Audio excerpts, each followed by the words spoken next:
So ఎంతో కష్టపడి meeting జరగడానికి భోజనాలు తయారు చేస్తూ చైర్స్ కానీ అన్ని ఏర్పాట్లు చేస్తున్న స్థానిక సంఘస్థులకు, అలాగే చేరి వచ్చిన మీకు అందరికీ హృదయపూర్వకమైన వందనాలు.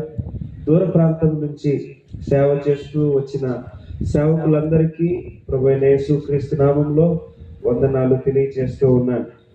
తీతుకు రాసిన పత్రిక 3వ అధ్యాయం.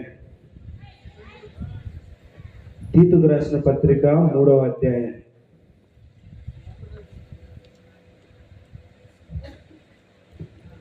3వ వచనం నుంచి 7వ వచనం వరకు గత రాత్రి మనం చదువుకున్నాము. కొంత భాగము ధ్యానం చేశాం. తీతుకు రాసిన పత్రిక 3వ అధ్యాయం 3వ వచనం నుంచి 7వ వచనం వరకు చదువుకున్నాం. ఎందుకనగా మనము కూడా మునుపు అవివేకులమును, అవిధేయులమును, మోసపోయిన వారమును, నానా విధములైన దురాశలకును భోగములకును దాసులమై నుండి దుష్టత్వమునందును అసూయయందును కాలము గడుపుచు అసహ్యులమై ఒకరినొకడు ద్వేషించుచూ ఉంటిమి గాని మన రక్షకుడైన దేవుని యొక్క దయయు మానవుల ఎడల ఆయనకున్న ప్రేమయు ప్రత్యక్షమైనప్పుడు మనము నీతిని అనుసరించి చేసిన క్రియల మూలముగా కాక తన కనికరము చొప్పుననే పునర్జన్మ సంబంధమైన స్థానము ద్వారా పరిశుద్ధాత్మ మనకు నూతన స్వభావము కలుగజేయట ద్వారాను మనలను రక్షించెను. మనం ఆయన కృప వలన నీతిమంతులమని తీర్చబడి నిత్య జీవమును కూర్చిన నిరీక్షను బట్టి దానికి వారసులమగుటకై ఆ పరిశుద్ధాత్మను మన రక్షకుడైన యేసు క్రీస్తు ద్వారా మన మీద సమృద్ధిగా కుమ్మరించెను. అయితే ఈ వాక్య భాగం యొక్క ముఖ్య ఉద్దేశం, అంశము నేను గత రాత్రి మీతో చెప్పాను. చెప్పండి. దేవుని యొక్క అద్భుతమైన రక్షణ. దేవుడు మనలను రక్షించు దేవుడు. మీరు చూస్తే 5వ వచనం చివరి భాగంలో ఇలా ఉంది, మనలను రక్షించెను. మీరు చూడండి 4వ వచనంలో మన రక్షకుడైన దేవుని యొక్క అనే మాటను ఇక్కడ చూస్తూ ఉన్నాం. అయితే పౌలు యొక్క ముఖ్య ఉద్దేశం, ఈ వాక్య భాగం మనం చదివిన తర్వాత మనము నేర్చుకోవాల్సిన ముఖ్య ఉద్దేశం, దేవుడు రక్షకుడు, దేవుడు అద్భుతమైన రక్షణను మనకు అనుగ్రహిస్తాడు అనే సత్యాన్ని మనము నేర్చుకుంటాం. అయితే ఆయన రక్షణను గూర్చిన 4 సత్యాలు మనము ఆయనను నమ్మేలా చేస్తుంది. రెండవది, నమ్మిన వారు ఆయనను స్తుతించేలా చేస్తూ ఉంది. ఆయన రక్షణను గూర్చిన మొదటి సత్యం ఏంటండి? 3వ వచనం ప్రకారము గత రాత్రి మనము చదివాము. రక్షణ యొక్క అవసరత. ఎందుకు దేవుడు మానవులను రక్షించాలి? ఎందుకు మానవులను రక్షించాలంటే కారణము 3వ వచనంలో ఉంది. అయితే మానవుడు సంపూర్ణ భ్రష్టత్వము కలిగి ఉన్నాడు. సంపూర్ణ భ్రష్టత్వము కలిగి ఉన్నాడని చెప్పడానికి ఆధారాలు ఏంటి అంటే పౌలు వివరిస్తూ వచ్చాడు. చూడండి, మొట్టమొదటిది మన అవివేక మనస్సు. దేవుని గురించి మనకి అర్థం కాదు. దేవుని గురించి మనం విన్నప్పుడు మనం అర్థం చేసుకోలేని స్థితి. రెండవది మనం చూసాము, మన అవిధేయత ప్రవర్తనను మనం చూసాము. అంటే దేవుడు మనకి ఏం చెబుతారో దానికి వ్యతిరేకంగా మానవులు చేస్తూ ఉంటారు. మూడవది, మనము తప్పించుకోలేని బంధకం. ఏంటి? ఎందుకు మనం తప్పించుకోలేని బంధకములో ఉన్నామంటే 3వ వచనం ప్రకారం మనం సాతాను చేత మోసపోయామని. రెండవది, మనము పాప కోరికలకు భోగములకు దాసులమయ్యామని చూసాం. అయితే 4వది కూడా మనం అర్థం చేసుకున్నాం, మన ప్రేమ లేని జీవితం. మనలో ప్రేమ లేని జీవితాన్ని కలిగి ఉన్నామనే విషయాన్ని చూసాం. ఇది మొదటి సత్యం. ఎందుకు మనకి రక్షణ కావాలి అంటే మనిషి పూర్తిగా చెడిపోయి ఉన్నాడు, మనిషి దేవుణ్ణి సంతోష పెట్టలేడు అనే విషయాన్ని చూచాం. అటువంటి పరిస్థితిలో ఉన్న మానవుణ్ణి రక్షించడానికి దేవుడే దిగి రావాలి, దేవుడే కనికరించాలి. అది రెండవ విషయం. అదేంటి? రక్షణకర్త. రక్షణ అవసరత తెలుసుకున్నాము. రెండవది, రక్షణకర్త గురించి మనము ధ్యానం చేస్తూ వచ్చాం. రక్షణకర్త ఎవరు? యేసుక్రీస్తు. అయితే ఈ వాక్య భాగంలో రక్షణకర్త ఎవరు? తండ్రి అయిన దేవుడు, తండ్రి అయిన దేవుడు రక్షణకర్త అని మనము చూస్తూ వచ్చాం. అయితే దేవుడు రక్షణకర్త అని ఎలా చెప్పవచ్చు అంటే 3 విషయాలు నిరూపిస్తూ ఉంది తండ్రి అయిన దేవుడు రక్షణకర్త అని. అందులో మొదటి విషయము ఆయన నామం. ఆయన నామము ఏమని పౌలు పిలిచాడు? ఏమని పిలిచాడు ఆయన్ని? మన రక్షకుడైన దేవుని యొక్క. అంటే ఈయన నామము ఏమిటి అంటే రక్షకుడు. అది నిరూపిస్తుంది ఈయన రక్షకుడని. రెండవది ఆయన పని. ఆయన నామము, రెండవది ఆయన పని చూచాం. ఆయన తన కుమారుణ్ణి పంపించాడని, రెండవది ఆయన తన కుమారుని ద్వారా రక్షించాడని విషయాన్ని చూచాం. ఇది గత రాత్రి నేను బోధించిన వర్తమానం యొక్క సారాంశం. ఎవరైతే గత రాత్రి రాలేదో మీకు ఒకసారి గుర్తు చేయాలని నేను ఆశపడ్డాను. ఎందుకంటే ఇది అర్థం కాకపోతే తర్వాత చెప్పబోయే విషయాలు మీకు అర్థమవడానికి కొంచెం కష్టమవుతూ ఉంది. మానవుడు రక్షణకు పాత్రుడు. రక్షణ కావాలి, ఎందుకంటే అతడు సంపూర్ణంగా భ్రష్టుడై ఉన్నాడు కాబట్టి. దేవుడు అది చూచి రక్షణకర్తగా రక్షిస్తూ వచ్చాడు.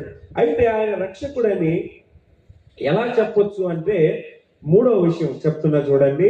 ఆయన గుణలక్షణాలు. ఆయన నామము ఆయన రక్షకుడని నిరూపిస్తూ ఉంది.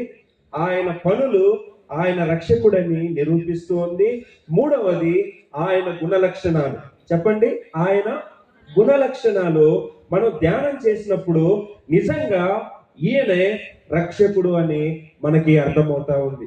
చూడండి, పౌలు దేవుని యొక్క 4 గుణలక్షణాలను ఈ వాక్య భాగంలో రాసి పెట్టాడు. ఏంటండి? 4 గుణలక్షణాలు. ఈ దేవుని గురించి మీకు అర్థమైతే, ఈ దేవుని యొక్క 4 గుణలక్షణాలు మీకు అర్థమైనట్లయితే మీరు ఖచ్చితంగా ఈ దేవుని యొద్దకు పరిగెత్తుకుని వస్తారు. అర్థమవుతుందండి? ఎవరైతే ఈ దేవుని యొద్ద నుండి పారిపోతూ ఉన్నారో, ఇష్టం లేదు అని చెప్తూ ఉన్నారో, చర్చికి రండి, దేవుణ్ణి నమ్ముకోండి అంటే రేపు చూస్తాను, ఎల్లుండి చూస్తాను, వచ్చే సంవత్సరం చూస్తాను, పెళ్ళయ్యాక వస్తాను, నా పిల్లవాడికి జాబ్ వస్తే వస్తాను, నా అప్పులు పోతే వస్తానని ఎవరైతే వాయిదాలు వేస్తూ ఉన్నారో, ఎవరైతే ఈ దేవునికి దూరంగా వెళ్ళిపోతూ ఉన్నారో, దేవుని యొక్క అద్భుతమైన గుణలక్షణాలు మీరు అర్థం చేసుకున్నప్పుడు ఈ దేవుని యొద్దకు పరిగెత్తుకుని వస్తారు. మీరు నమ్ముతారు ఈయన మాత్రమే రక్షకుడని. మీ పాపముల నుంచి విడిపించడానికి ఈయనే సమర్థుడని ఆయన గుణలక్షణాలు మనకు బోధిస్తాయి. మొట్టమొదటి గుణలక్షణం చూడండి. దేవుని యొక్క మొట్టమొదటి గుణలక్షణం ఏంటో తెలుసండి? చూడండి 4వ వచనం. మన రక్షకుడైన దేవుని యొక్క దయయు అన్నాడు. చూశారండి? దయయు అంటే ఆయన దయ. ఈ దేవుడు ఎలాంటి దేవుడు అంటే, అక్క అమ్మ వినండి, తమ్ముడు అన్న వినండి, ఈ దేవుడు దయగలిగిన దేవుడు. ఇది ఆయన మొదటి గుణలక్షణం. ఈ వాక్య భాగంలో ఈయన రక్షకుడు అని చెప్పడానికి, గట్టిగా చెప్పడానికి మొదటి గుణలక్షణము ఈ దేవుడు దయగలిగిన దేవుడు. దయ అంటే అర్థం ఏంటి అంటే ఆయన మంచితనం. ఇది సహాయకరంగా లేదా ప్రయోజనకరంగా లేదా ధారాళంగా ఉండటం గురించి తెలియజేస్తూ ఉంది. దయ అనేది ప్రజలకు మంచి చేయుట. మూల భాషలో దీనికి అర్థము, గ్రీకు భాషలో దీనికి అర్థము ఇతరులకు మేలు చేయడం, ఇతరులకు ప్రయోజనకరంగా ఉండడం, ఇతరులకు సహాయం చేయడం. దీన్నే క్లుప్తంగా దయ అని చెప్పడం జరిగింది. దయ అని చెప్పడం జరిగింది. అయితే మానవులకు వాళ్ళకు మేలు చేయాలని, వాళ్ళకు ప్రయోజనం కలిగించాలని దేవుడు తలంచాడు. తమకు తాము సహాయం చేసుకోలేని వారికి సహాయం చేయటమే దయ చూపించడం. అర్థమవుతుందండి? తమకు తాము సహాయం చేసుకోలేని వారికి సహాయం అందించడమే, ప్రయోజనం కలిగించడమే దయ చూపించడం. సింపుల్గా అర్థం చేసుకోవాలంటే పాపులందరూ అంటే మనమందరము మనము సహాయం చేసుకోలేని స్థితిలో ఉంటే దేవుడు దయ చూపించాడు. దేవుడు మనకు సహాయం చేయాలని, మనకు మేలు కలగాలని ఆయన ఆలోచించాడు. అయితే బైబిల్ గ్రంథంలో రోమాపత్రిక 2వ అధ్యాయం 4వ వచనం ప్రకారము ఆయన దయ కలిగిన వాడైతే మనకేం కలుగుతుంది, ఎటువంటి మేలు కలుగుతుంది అని పౌలు చెప్పాడంటే ఒకసారి చదువుతున్నా చూడండి. రోమాపత్రిక 2వ అధ్యాయం 4వ వచనం చూడండి, చాలా జాగ్రత్తగా వినండి. దేవుని అనుగ్రహము మారు మనస్సు పొందుటకు నిన్ను ప్రేరేపించుచున్నదని ఎరుగక ఆయన అనుగ్రహైశ్వర్యమును, సహనమును, దీర్ఘశాంతమును తృణీకరించుదువా అన్నాడు. ఇక్కడ దేవుని అనుగ్రహము అని ఉంది కదండి, ఆ మాట. అలాగే దేవుని దయ, దయ అనుగ్రహము గ్రీకు భాషలో, మూల భాషలో ఒకే పదం. ఇక్కడ అనుగ్రహము అని వాడాడు, అక్కడ దయ అని అనువదించబడింది. దయ అన్న అనుగ్రహం అన్న ఒక్కటే. అయితే ఇక్కడ ఏమర్థమవుతుంది? దేవుడు దయ కలిగిన వాడు కాబట్టి ఆయన సహాయం చేయాలనుకుంటున్నాడు, ప్రయోజనకరంగా ఉండాలనుకుంటున్నాడు, మేలు చేయాలనుకుంటున్నాడు. కాబట్టి మనకేం కలుగుతుందో తెలుసండి, దేవుని అనుగ్రహము మారు మనసు పొందుటకు నిన్ను ప్రేరేపించుచున్నదని ఎరుగక. అంటే ఒక వ్యక్తి మారు మనసు పొందాలంటే కారణం ఏంటి? ఒక వ్యక్తి పాపం నుంచి మారు మనసు పొంది యేసు క్రీస్తు యందు విశ్వాసం ఉంచాలంటే కారణము దేవుని దయ.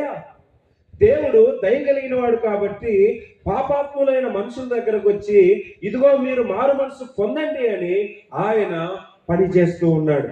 ఆయన దయ కలిగిన వాడు కాబట్టి, ఆయన అనుగ్రహం కలిగిన వాడు కాబట్టి మానవులందరూ పశ్చాత్తాపడుతూ ఉన్నారు, మారు మనసు పొందుతూ ఉన్నారు అనే విషయాన్ని ఇక్కడ మనం అర్థం చేసుకోవాలి. ఎవరైతే ఇక్కడ చేరి వచ్చారో సేవకులు గాని, నేను గాని, విశ్వాసులు గాని, వాళ్ళందరూ మారు మనసు పొందడానికి మూల కారణము దేవుని యొక్క గుణ లక్షణం. అదేంటండి? దేవుడు దయగలిగిన వాడు. దేవుడు దయగలిగిన వాడు కాబట్టి మనము మారు మనసు పొందాం. మన పాపాల విషయమై పశ్చాత్తాపడ్డాం. అంటే ఆయన దయగలిగి మనలో కార్యం జరిగిస్తూ ఉన్నప్పుడు, మన మనసులను ఒప్పిస్తూ ఉన్నప్పుడు మనము ఒప్పుకుంటూ ఉన్నాం. అంతకుముందు మన స్థితి ఏంటి? అవివేక మనస్సు, తిరుగుబాటు చేసే తనము, ప్రేమ లేని తనము. ఎప్పుడైతే దేవుడు దయగలిగి మన హృదయంలో పని చేయడం మొదలు పెడతాడో అప్పుడు మనకి మారు మనస్సు అనేది వస్తూ ఉంది. అయితే ఏ వ్యక్తి అయినా ఈ రోజే బాప్తీసం తీసుకున్నారు. ఒక వ్యక్తి అందరి ముందు నిలబడి నేను పాపిని, దేవుడు నన్ను రక్షించాడు, యేసు ప్రభు నా సొంత రక్షకుడని ఎవరైనా మారు మనసు పొంది మాట్లాడితే దానికి కారణం ఎవరండి? అలా చెప్పినవారా? అలా చెప్పినవారు కాదు.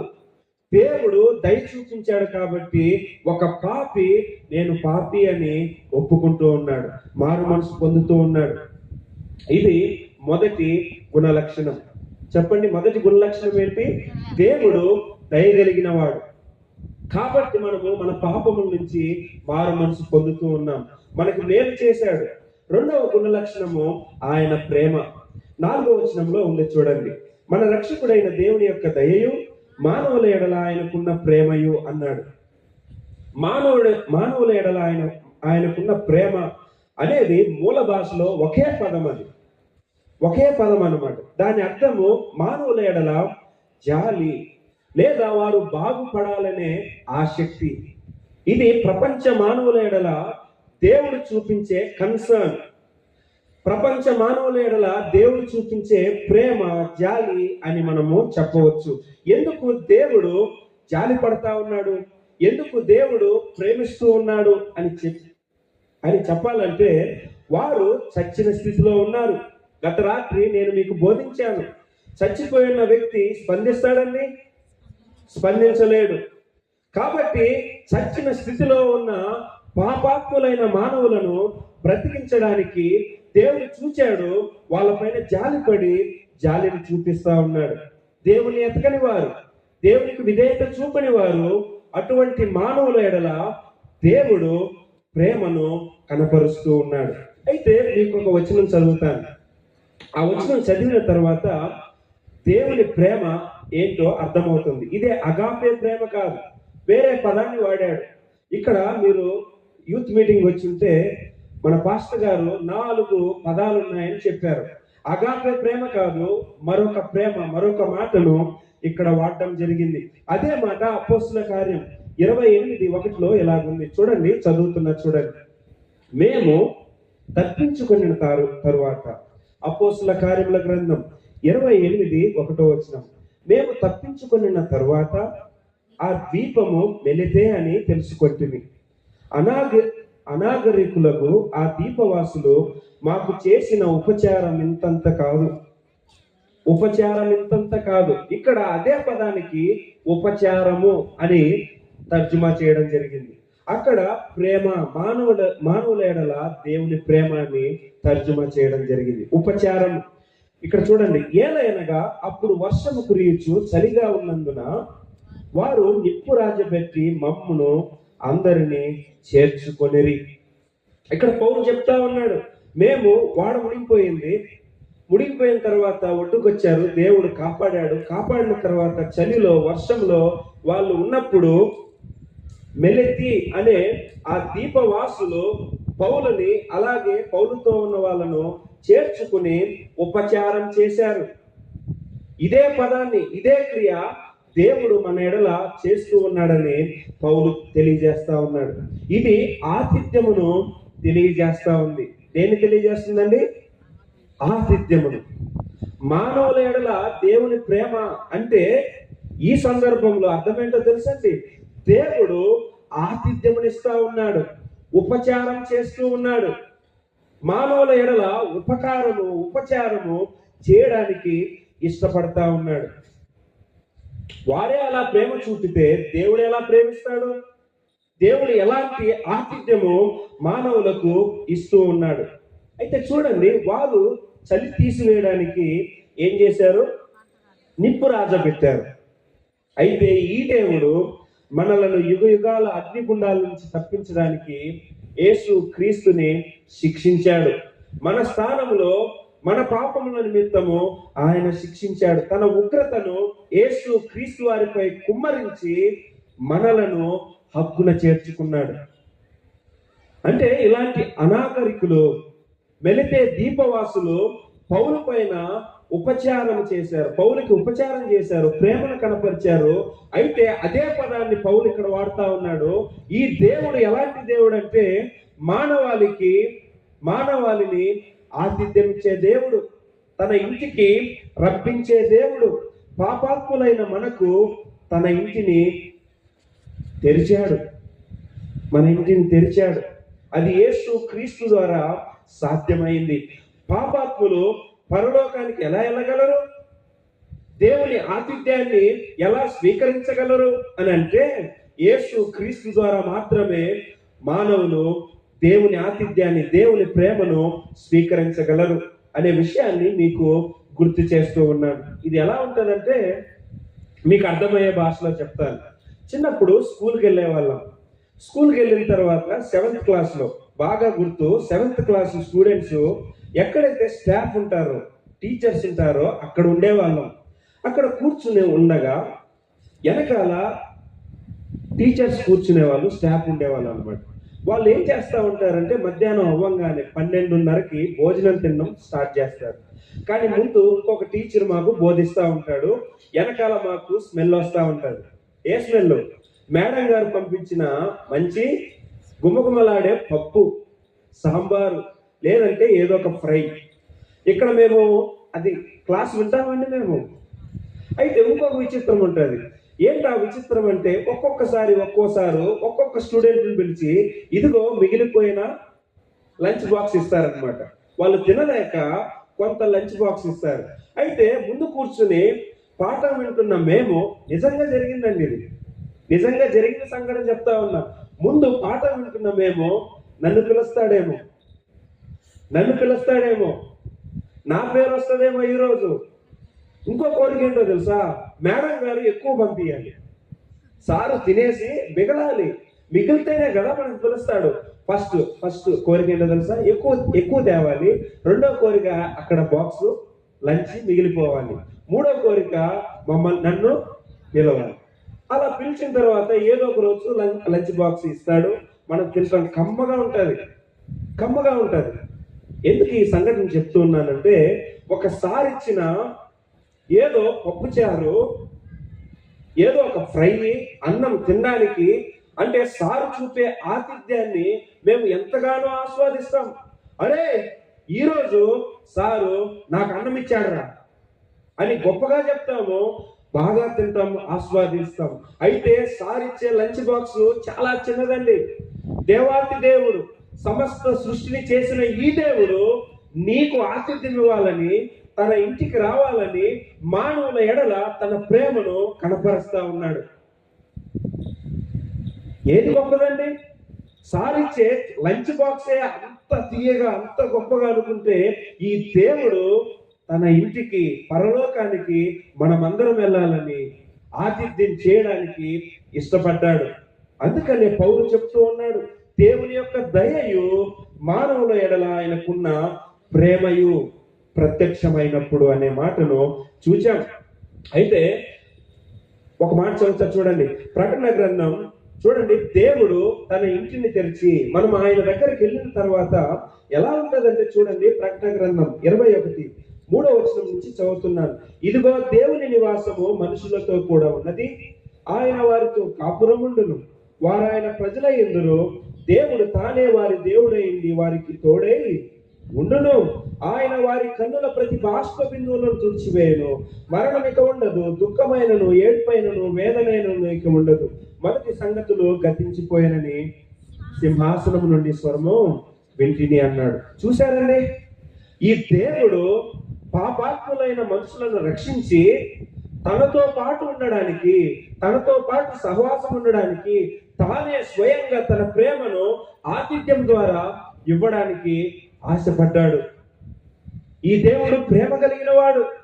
చాలాసార్లు ఫీల్ అవుతారు, ఎవరైనా బంధువుల ఇంటికి వెళ్ళిన తర్వాత, అల్లుడే అనుకోండి, అరే నేను అత్త వాళ్ళ ఇంటికి వెళ్తే నాకు చేరేయలేదు, నన్ను సరిగా పట్టించుకోలేదు, నేనైతే కోడి కొయ్యలేదు, అది చేయలేదు, ఇది చేయలేని కంప్లైంట్ ఇస్తారు. ఎందుకు? మనుషుల ప్రేమను కోరుకోవడము మానవుల యొక్క స్వభావం. అది అందక బాధపడుతూ ఉంటారు. అమ్మా, ఈ మాటలు వింటున్న మీలో ప్రతి ఒక్కరూ మనుషుల ప్రేమను పొందాలని చూచిన వారే, మనుషుల దగ్గర ఆతిథ్యం పొందాలని చూచిన వారే, మనుషుల దగ్గర ఉపచారం పొందుకోవాలని చూచిన వారే, అలా జరగక నిరాశ పడిన వారే.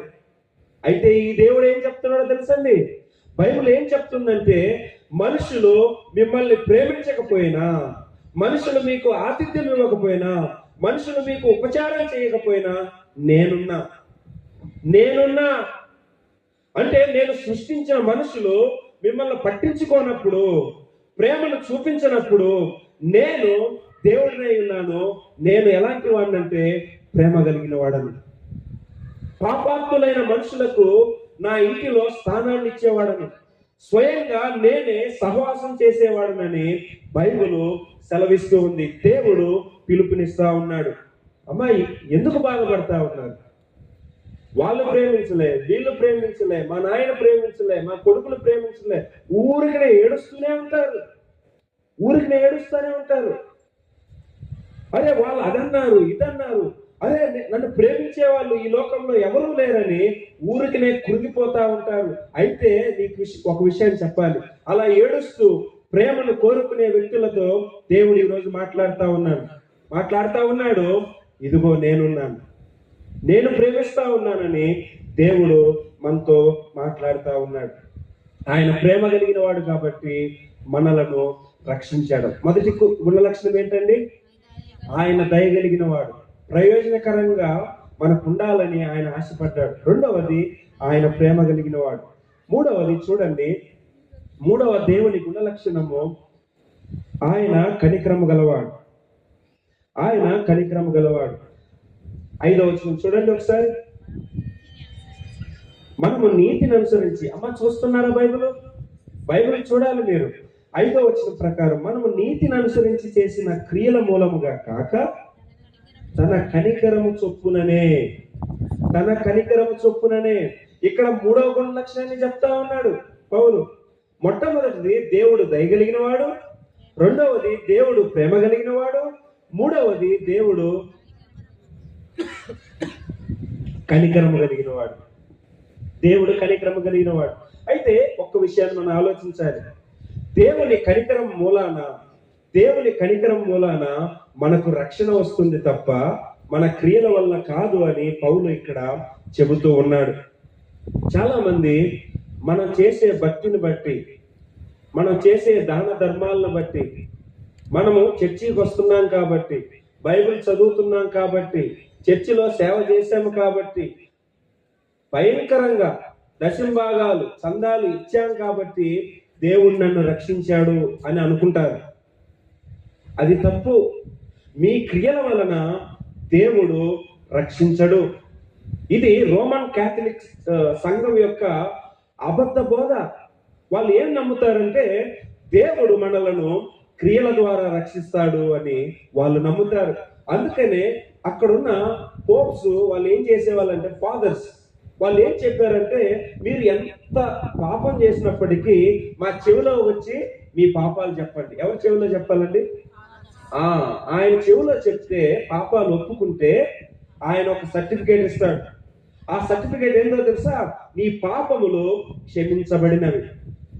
అంటే ఆ ఫాదర్ ఇచ్చే సర్టిఫికేట్ ను బట్టి వాళ్ళు ఏం చేస్తారో తెలుసా? ఊరికినే ఇవ్వరు. ఆ సర్టిఫికేట్ ఊరికినే ఇవ్వరు. పాపాన్ని బట్టి ఆ సర్టిఫికేట్ తీసుకున్నప్పుడు డబ్బులు చెల్లించాలి. అంటే ఈ మనుషులు ఏమనుకుంటారంటే, రోమన్ క్యాథలిక్ సంఘంలో ఉండే మనుషులు వాళ్ళు డబ్బులు ఇచ్చి పాప క్షమాపణ పొందుకుంటారు. ఇదిగోనే డబ్బులు ఇచ్చాను కాబట్టి నాకు పాప క్షమాపణ వచ్చింది. అదేంటండి? క్రియలు. అవేంటి? క్రియలు.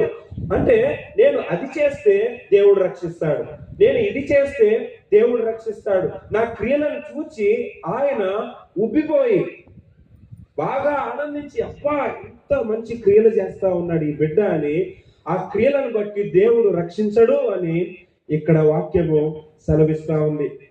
మనకు తెలుసు యెషయా గ్రంథం 64వ అధ్యాయము 6వ వచనం.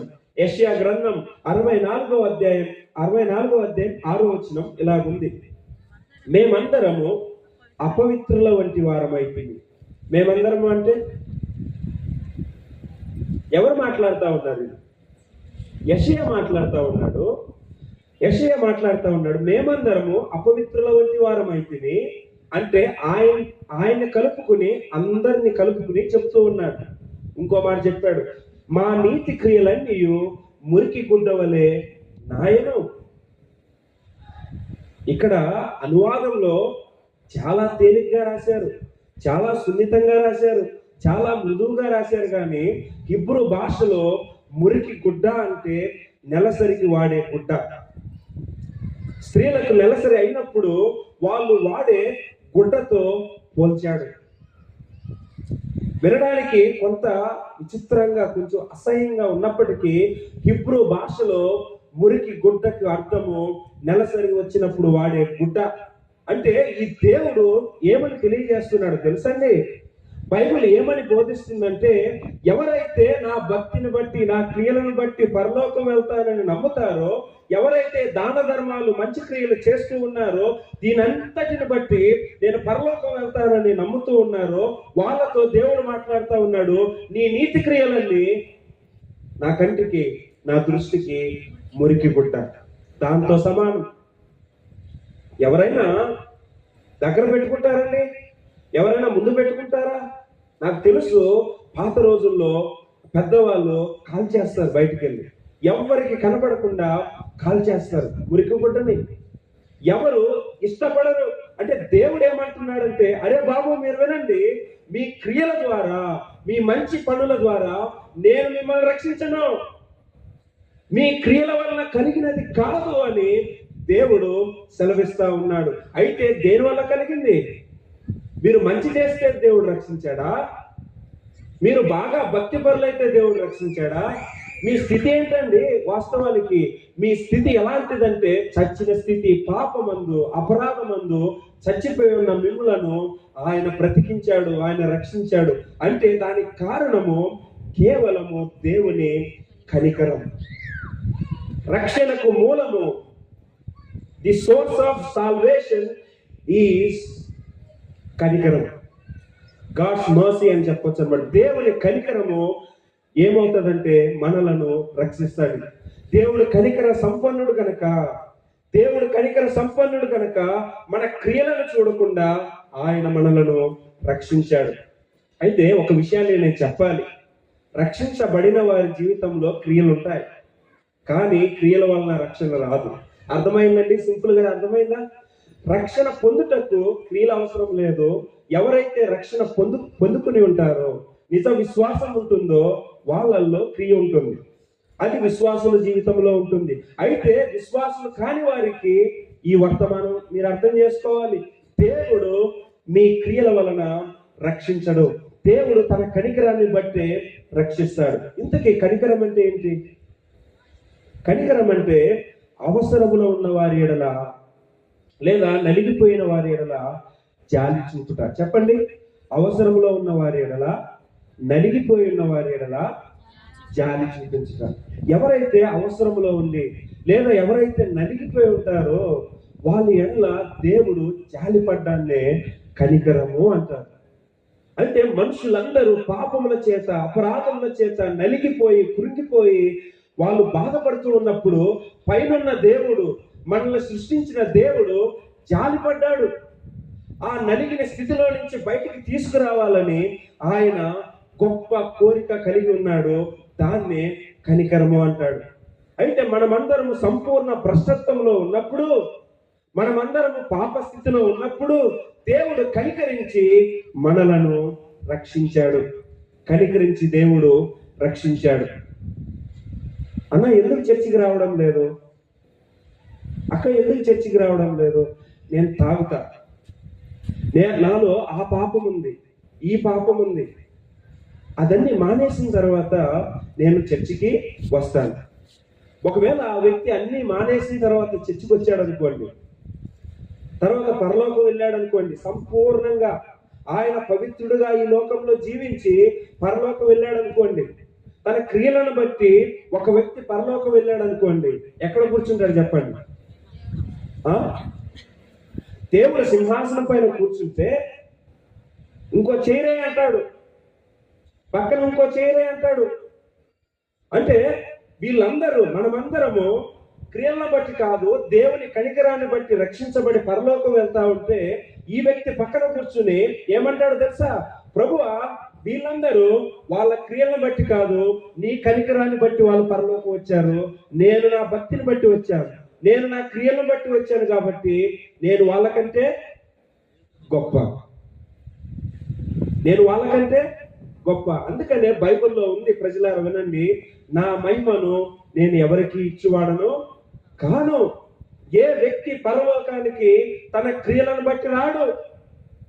కాబట్టి ఎవరైతే చిన్న చిన్న కారణాలు చెప్పి దేవుని దగ్గరికి రాలేకపోతున్నారో వాళ్ళతో మాట్లాడుతూ ఉన్నాను.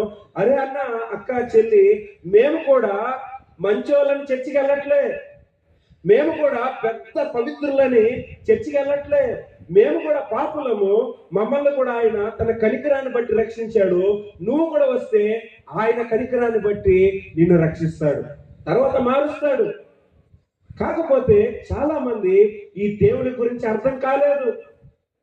నా భక్తిని బట్టి, నా పవిత్రతను బట్టి దేవుడు రక్షిస్తాడు అనుకుంటారు. కానీ ఈ దేవుడు పాపుల స్నేహితుడు, పాపుల స్నేహితుడు అండి ఈ దేవుడు. కనికర సంపన్నుడు, కనికరములో ఐశ్వర్యవంతుడు ఈ దేవుడు.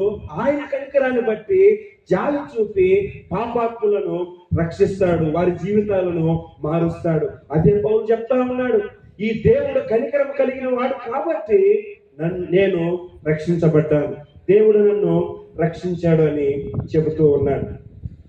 ఎన్నయ్యండి? 3 అయ్యాయి.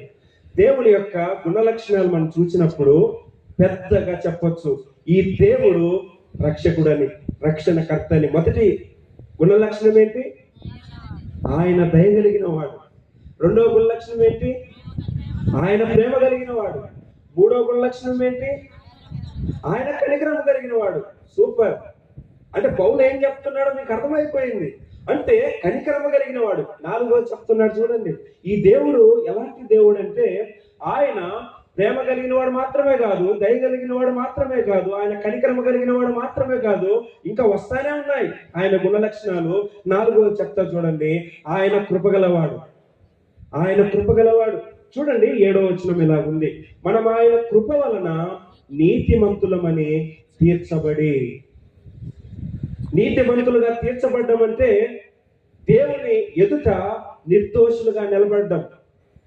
తన కృప వలన మనము దేవుని ఎదుట నిర్దోషులుగా నిలబడ్డాం. తన కృప వలన మనకు రక్షణ భాగ్యం కలిగింది. అయితే కృప అంటే ఏంటి? ఎన్నిక లేని వారిని లేదా అర్హత లేని వారికి అర్హత కలిగించి తన అనుగ్రహాన్ని చూపించడం, తన ప్రేమను చూపించడం. అర్హత లేని వారికి అంటే పాపులకు ఉచితంగా ఇవ్వబడిన దేవుని అనుగ్రహం. మనం పొందుకొనుటకు అర్హులం కాదు, కానీ ఉచితంగా పొందుకోవడాన్ని దేవుని కృప అంటారు. ఒకసారి ఇలా మధ్యాహ్నం జరిగింది యూత్ మీటింగ్. అలా యూత్ మీటింగ్ లో కూర్చున్నాను. తిరుపతిలో ఎస్పీ యూనివర్సిటీలో చదివేవాడిని. అక్కడ ఆదివారం అటెండ్ అయ్యాను. చర్చి తర్వాత యూత్ మీటింగ్ ఉంది. అక్కడ కూర్చుని ఉంటే ఒక ఆయన స్పీకర్ గా వచ్చారు. వచ్చిన తర్వాత ఆయన మొదటిగా టెస్టిమనీ చెప్పాడు. ఏమని చెప్పాడంటే, చాలా జాగ్రత్తగా వినండి. ఏమని చెప్పారంటే ఆయన, ఇలా నేను చాలా పేదవాడిని, చాలా పేద కుటుంబంలో పుట్టాను, కష్టపడి ఏదో చిన్న ఉద్యోగం తెచ్చుకున్నాను, దేవుడు నాకు ఉద్యోగాన్ని ఇచ్చాడు. అయితే దేవుని మహాకృపను బట్టి ఏం జరిగిందంటే, నాకు బాగా డబ్బున్న మామగారు దొరికారు. ఎవరు దొరికారండి? బాగా డబ్బున్న మామగారు దొరికారు. ఏదో ఒక రకాన వాళ్ళిద్దరికి పెళ్లి ఫిక్స్ అయింది. పెళ్లి ఫిక్స్ అయిన తర్వాత పేద కుటుంబంలోంచి వచ్చాడు కదండి, ఏదో చిన్న ఉద్యోగం వచ్చింది. అయితే ఇక్కడ ఏమైందంటే, ఆ పెళ్లిల్లో మొత్తం మామగారే ఖర్చు పెట్టాడు. మొత్తం మామగారు చూసుకున్నారు. ఈయన బట్టలు కానీ, ఈయన వేసుకునే కోటు కానీ ప్రతిదీ మామగారు చూసుకున్నారు. ఆ పెళ్లిల్లో 10 మేకపోతుల నుంచి 15 మేకపోతుల వరకు కోశారు. ఎంతో మంది ఆ పెళ్లిళ్ళకు వచ్చారు. ఇవన్నీ ఆయన చెప్తూ ఉన్నాడు. ఇవన్నీ చెప్పిన తర్వాత, నేను డబ్బున్న ఇంట్లో పుట్టిన ఆడపిల్లను చేసుకోవడానికి నాకు అర్హత లేదు. నా పెళ్లిల్లో 10 నుంచి 12 మేకపోతులు కోస్తారని నేను ఎప్పుడు ఊహించలేదు. నా పెళ్లిలో జరిగింది. బాగా బ్రహ్మాండంగా నా పెళ్లి జరిగింది. దానికి కారణము నేను కాదు, ఎవరు? మామగారు. ఈ సందర్భంలో మామగారు అన్నమాట. అంటే డబ్బున్న అమ్మాయిని చేసుకోవడానికి అర్హత ఉందా? లేదు. పెళ్లి బ్రహ్మాండంగా జరగడానికి అర్హత ఉందా? లేదు. అన్ని మేకపోతులు కొయ్యడానికి ఈయన అర్హత ఉందా? లేదు. కానీ అర్హత ఎవరు కల్పించారు? మామగారు. అర్థమవుతుందండి? అల్టిమేట్ గా దేవుడు, నాకు అర్థమవుతా ఉంది, కానీ ఉదాహరణ అర్థం చేసుకోండి. అంటే ఈ వ్యక్తికి అటువంటి అర్హత లేదు, కానీ ఫ్రీగా మామగారి ద్వారా అన్ని అందిందనమాట. అదే జరిగింది మన జీవితంలో. అదే జరిగింది మన జీవితంలో. మనము నిత్య నరకమునకు అర్హులము, కానీ దేవుడు నిత్య జీవమును అనుగ్రహించడానికి మనల్ని వారసులుగా చేశాడు. నిత్య సహవాసాన్ని ఆయన ఇచ్చాడు. దేవుని ఉగ్రతకు మనము అర్హులము. అయితే ఆయన ఉగ్రత నుంచి తప్పించి ఆయన కుమారులుగా, కుమార్తెలుగా ఉండడానికి అర్హతనిచ్చాడు. మన కొరకు స్థలం సిద్ధపరుస్తా ఉన్నాడు. తనతో పాటు యుగయుగాలు, మనతో పాటు యుగయుగాలు మనతో ఉండడానికి ఇష్టపడతా ఉన్నాడు. ఎక్కడ పాపాత్ములు పాపముల చేత, అపరాధముల చేత వారికి ఉన్న ఆ పాపంలోనే నలిగిపోతూ నశించి నరకానికి వెళ్ళవలసిన మనుషులను కనికరించి తన కృప ద్వారా రక్షించి తన కుమారులుగా చేసుకుని వాళ్ళకి ఇవ్వవలసిన భాగ్యాలన్నీ ఇస్తా ఉన్నాడు. మీకు తెలుసా, యేసు క్రీస్తు ద్వారా దేవుడు మనకు విందు ఇవ్వబోతున్నాడు. విందు ఇస్తాడా? ఇవ్వడండి. యేసు క్రీస్తు మనకు 7 ఏళ్ళు విందులో మనం పాల్గొంటాం. అరే మామగారు 10 నుంచి 15 మేకపోతులకు వస్తే ఆ విందు అంత బ్రహ్మాండంగా జరిగిందని ఆ సహోదరుడు సాక్ష్యం చెప్తే, దానికి నేను అర్హుని కాదని గొప్పగా చెప్తే, దేవుడు విందిస్తే ఎలా ఉంటుంది? దేవుడు మనతో ఉంటే ఎలా ఉంటుంది? వీటన్నిటికీ మనం అర్హులమండి. తన కృప చేత అర్హులుగా చేశాడు. అది పౌలు ఆశ్చర్యంగా చెప్తా ఉన్నాడు, తీతుకు చెప్తా ఉన్నాడు, ఇదిగో తీతు, నీవు గుర్తుపెట్టుకో దేవుని యొక్క మహారక్షణ. ఈ దేవుడు ఎలాంటి దేవుడు అంటే మన క్రియల ద్వారా రక్షించలేదు, కానీ తన కనికరాన్ని బట్టి, తన కృపను బట్టి రక్షిస్తూ ఉన్నాడు. అందుకనే ఎఫెసీ 2:8 ఇలాగుంది, మీరు విశ్వాసము ద్వారా కృపచేతనే రక్షించబడి ఉన్నారు, ఇది మీ వల్ల కలిగినది కాదు, దేవుని వరం. దేవుని వరమే అని వాక్యం సెలవిస్తా ఉంది. ఇంకా ఎవరైనా రక్షించబడిన వారు, సాక్ష్యం చెప్పేవాళ్ళు, నేను ఇది చేశాను అది చేశాను దేవుడు నన్ను రక్షించాడంటే పూర్తిగా అబద్ధం, పూర్తిగా అబద్ధము. వాక్యం సెలవిస్తా ఉంది, ఇది మీ వల్ల కలిగినది కాదు, ఇది దేవుని వల్ల కలిగినది. పాటలు పాడుతూ ఉన్నారు, ఆనందంతో పాటలు పాడుతూ ఉన్నారు, ప్రభుని స్తుతిస్తా ఉన్నారు. అటువంటి భాగ్యము, పరలోకం వెళ్ళే భాగ్యము ఎలా కలుగుతుందంటే దేవుడు కృప కలిగిన వాడు కాబట్టి, దేవుడు కృప కలిగిన వాడు కాబట్టి. 4 గుణలక్షణాలు నేను చెప్పాను. మొట్టమొదటి గుణలక్షణము దయగలిగిన వాడు. ఎవ్వరు నాకు దయ చూపించట్లే అని బాధపడుతున్నావా? ఇదిగో దయగలిగిన దేవుడు ఈరోజు నీతో మాట్లాడుతూ ఉన్నాడు. నేను నీ అన్న దయ చూపిస్తాను. ప్రేమించట్లే ఎవరు నన్ను అని బాధపడతా ఉన్నారేమో, నేను నా ఇంట్లో ఆతిథ్యం ఇస్తాను, మీతో పాటు నేను ఉంటానని ఈ దేవుడు పిలుపునిస్తా ఉన్నాడు.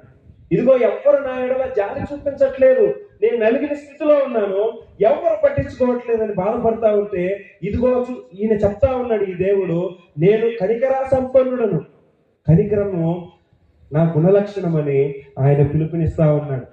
4వది, నేను కృప కలిగిన వాడను. నువ్వు ఏదో చేస్తే నేను నీకు చేయను. ఈ పాపాత్ముడైన మానవుడైన ఒక వ్యక్తి ఏమీ ఆశించకుండా తన అల్లుడికి అన్ని చేస్తే, దేవుడు కృప కలిగిన దేవుడు, కృపామయుడు మన దగ్గర నుంచి ఏమి ఆశిస్తాడండి? ఏమీ ఆశించడు. రక్షించడానికి నీ దగ్గర నుంచి ఒక్క రూపాయి ఆశించడు, ఒక్క పని ఆశించడు. ఉచితంగా ధారాళంగా రక్షిస్తాడు, విమోచిస్తాడు, నిత్య జీవాన్ని అనుగ్రహిస్తాడు. అది పౌలు గుర్తు చేస్తూ ఉన్నాడు. చాలాసార్లు పౌలు ఆ విధంగా మాట్లాడుతూ వస్తాడు. సమయం అయిపోయింది, అయితే 4 సత్యాలు అనుకున్నాను. రక్షణను గూర్చి 4 సత్యాలు. మొదటిది రక్షణ యొక్క అవసరత, రెండవది రక్షణకర్త. ఎవరు? దేవుడు. ఎందుకు రక్షణకర్త దేవుడు అంటే ఆయన యొక్క నామము నిరూపిస్తుంది, ఆయన యొక్క పనులు నిరూపిస్తా ఉన్నాయి. మూడవది ఆయన యొక్క గుణలక్షణాలు నిరూపిస్తా ఉన్నాయి. ఆయన రక్షకుడని. మిగిలిన 2 సత్యాలు ఇంకో మీటింగ్ పెట్టండి. ఇంకో మీటింగ్ పెడితే దేవుని యొక్క మహారక్షణ గురించి మిగిలిన 2 సత్యాలు అప్పుడు దేవుడి చిత్తమైతే, దేవుడు కనికరిస్తే అప్పుడు మాట్లాడుకుందాం. మళ్ళీ మీరు పిలవాలి కదా, పిలవాలి. సో అది వేరే సంగతి అనుకోండి. అయితే ఈ 2 సత్యాలు, వేరొక వర్తమానం ఉంది కాబట్టి ఆయన సమయాన్ని నేను తినాలని అనుకోవట్లేదు. సో 45 నిమిషాల్లో నేను ముగించాలని అనుకున్నాను, ముగిస్తా ఉన్నాను. మిగిలిన 2 సత్యాలు దేవుడి చిత్తమైతే ఎప్పుడైనా నేను బైబిల్ స్టడీకి వచ్చినప్పుడు నేను మీతో పంచుకుంటాను, దేవుడు అనుగ్రహిస్తే. అయితే చివరిగా ఈ మాట చెప్తూ ఉన్నాను, దేవుడు మహారక్షణను అనుగ్రహించేవాడు. అయితే మీరు ఒకటి గుర్తించాలి, నేను పాపిని అని మీరు గుర్తిస్తే, ఈ దేవుడు దయగలిగిన వాడు, ఈ దేవుడు ప్రేమ కలిగిన వాడు, ఈ దేవుడు కృప కలిగిన వాడు, కనికరము కలిగిన వాడు, నీ దగ్గర నుంచి ఏది ఆశించకుండా ఉచితంగా నిత్య జీవమును అనుగ్రహించేవాడు. మీరేమి వేల కోట్లు అది ఇది చేయనక్కర్లేదు. ఈ దేవుడు ఉచితంగా రక్షించే దేవుడు, గొప్ప భాగ్యాన్ని ఇచ్చే దేవుడు. ఒక ఎమ్మెల్యేతో టీ తాగడానికి ఈ మధ్యనే ఒక ఎక్స్ చీఫ్ మినిస్టర్ వచ్చారు మా ఏరియా జువల్దని.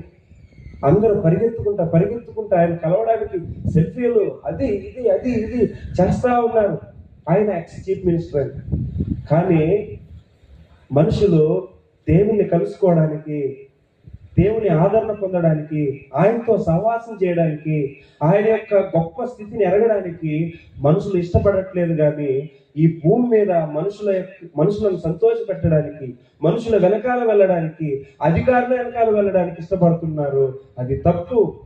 నిన్ను పుట్టించిన నీ దేవుణ్ణి ఎరగాలి, ఆయన ఏమై ఉన్నాడో ఎరిగి గొప్ప రక్షణ పొందాలని పిలుపునిస్తూ నా వర్తమానాన్ని ముగిస్తూ ఉన్నాను. ప్రార్థన చేస్తున్నాం. పరలోకమందున్న తండ్రి, నీకు వందనాలు. దేవా, పాపముల చేత, అపరాధముల చేత చచ్చి ఉన్న మమ్ములను కేవలము వాక్యం సెలవిస్తూ ఉంది, నీ దయ ద్వారా, ప్రేమ ద్వారా, కనికరము ద్వారా, కృప ద్వారా మమ్మల్ని రక్షిస్తూ వచ్చావని, ఇంత గొప్ప రక్షణను మాకు అనుగ్రహించినందుకు కృతజ్ఞతాస్తుతులు, స్తోత్రములు చెల్లిస్తూ మిమ్మల్ని ఆరాధించే భాగ్యం దేవా ప్రతి ఒక్కరికి దయచేయమని. ఎవరైతే ఇంకా ఈ రక్షణను పొందలేక ఉన్నారో, నిర్లక్ష్యం చేస్తున్నారో, ఈ మాటలు విని ఉంటే ప్రభువా, నీ యందు విశ్వాసం ఉంచడానికి మీరే సహాయం చేయమని మా ప్రభువును మా రక్షకుడైన యేసు క్రీస్తు నామం పేరిట ప్రార్థిస్తున్నాము తండ్రి. ఆమేన్.